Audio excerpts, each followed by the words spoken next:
He was mistaken for a dead man, trapped in addiction, and lost in a cycle of destruction. He never saw redemption coming, but what happened next changed everything. Watch till the end. The sharp clang of iron doors and the static-filled voices of correctional officers jolted me awake. Chaos rippled through the prison block as guards stormed in, interrogating inmates. Their voices carried a single question: who had pushed Marcus over the edge? Who had tormented him into taking his own life? Marcus had always been a quiet man, someone who blended into the background.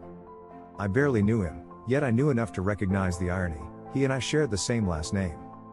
And now, he was gone. Rumors spread quickly.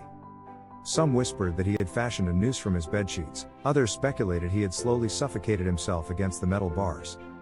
However he had done it, the deed was irreversible. But the real twist came when the prison staff made a grave mistake. They misidentified me as the inmate who had died. Before I even knew what had happened, a chaplain was sent to my mother's home to deliver the devastating news: her son was dead. The mix-up wasn't corrected for days.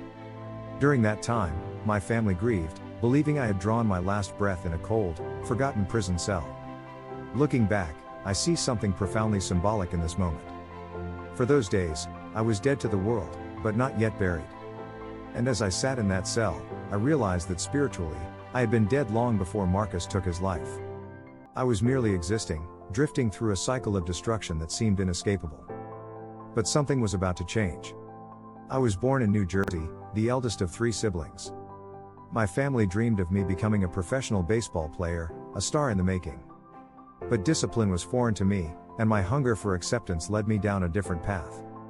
At just 11 years old, I had my first taste of alcohol. By 13, I was smoking marijuana, and before long, I was experimenting with heroin and cocaine. The drugs gave me a fleeting sense of control, but when the high faded, I was left with a crushing emptiness. The only way to escape the shame was to get high again, locking me in a brutal cycle of addiction.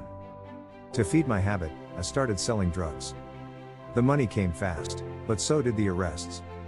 I became a regular at juvenile detention centers, then later, in maximum security prisons.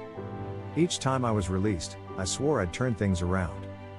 But as a notable boxer once said, everyone has a plan until they get punched in the mouth. Reality would always hit harder than my good intentions. Then, amidst the darkness, Michelle walked into my life. She wasn't like the other girls in my neighborhood.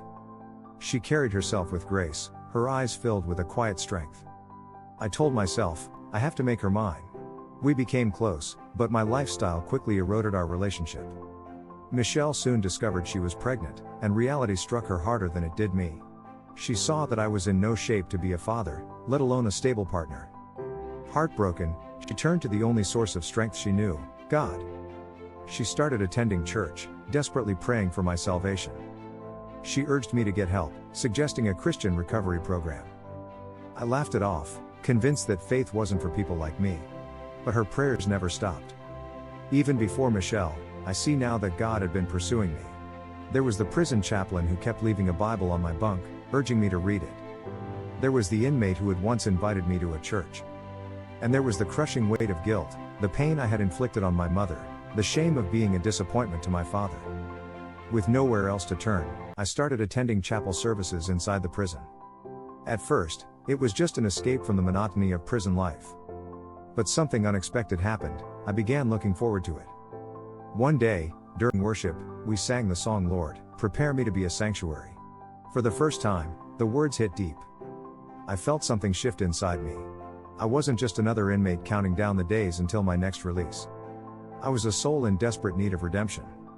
That night, I opened the Bible the chaplain had left behind. I devoured Psalms 27 and 91, clinging to every word. Galatians 5:1 struck me like lightning.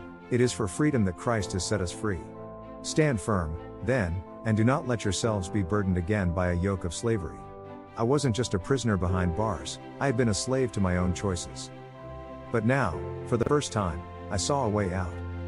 The journey wasn't instant. It took time to truly surrender, to not just see Jesus as my Savior but as my Lord. Proverbs 3:5-7 became my foundation. Trust in the Lord with all your heart and lean not on your own understanding. Do not be wise in your own eyes. When I finally walked out of prison for good, I was a different man. Not because I had willed myself into change, but because Jesus had rewritten my story from the inside out. I had been marked for death. But by God's mercy, I found true life. Thank you for watching. Click on these to watch more real-life transformational stories and subscribe to get a notification anytime we share real-life stories of awesome acts.